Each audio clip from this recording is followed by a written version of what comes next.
Hey guys, so for my brand analysis, I wanted to really narrow down what I was researching in an attempt to come out the other end with clear results that I could really pick apart in my discussion for my paper. So I examined the subject of eco-labeling surrounding the topic of sustainable palm oil practice in candy brands. Palm oil is certainly a big environmental problem that I followed all the way back from high school in projects and classes. It's in so many products, and it's one of the most produced and consumed vegetable oil in the world. In order to properly do an analysis on sustainable palm oil, I wanted to focus on one specific product that it was being used in, and the area that I found the most evidence for contrast and the ability for a debate was in the candy aisle. For my study, I went to the Target on 72nd and Dodge and spent about an hour, give or take, in the actual candy aisle itself. I spent a good amount of time walking up and down the candy aisle, comparing packaging, looking at different brands, trying to find some form of environmental seal on anything. And I was only really able to find a small section that had products actually supporting some form of sustainability promotion that was present on their packaging itself. Upon a further comparison of these few items, I only found one product that explicitly had some form of palm oil sustainability.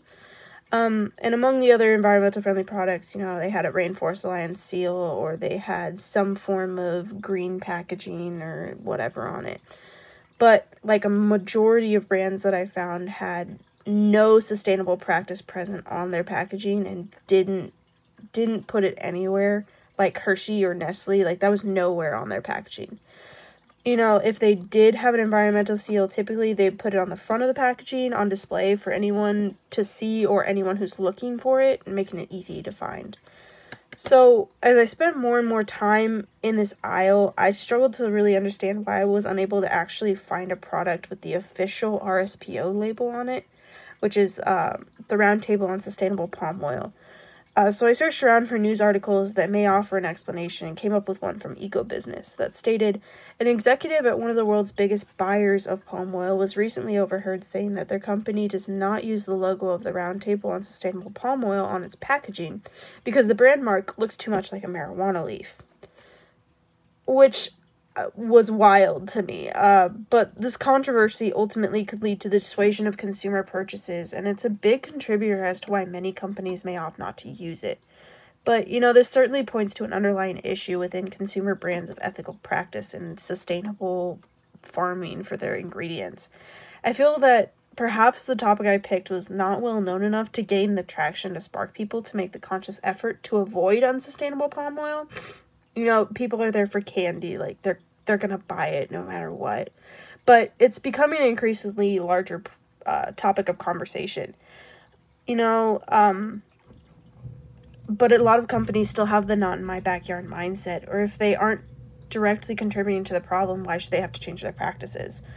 Ultimately, how accessible eco-labeling is among candy brands and how such labels persuade or dissuade consumers from purchasing them is a somewhat small detail that I think many choose to overlook.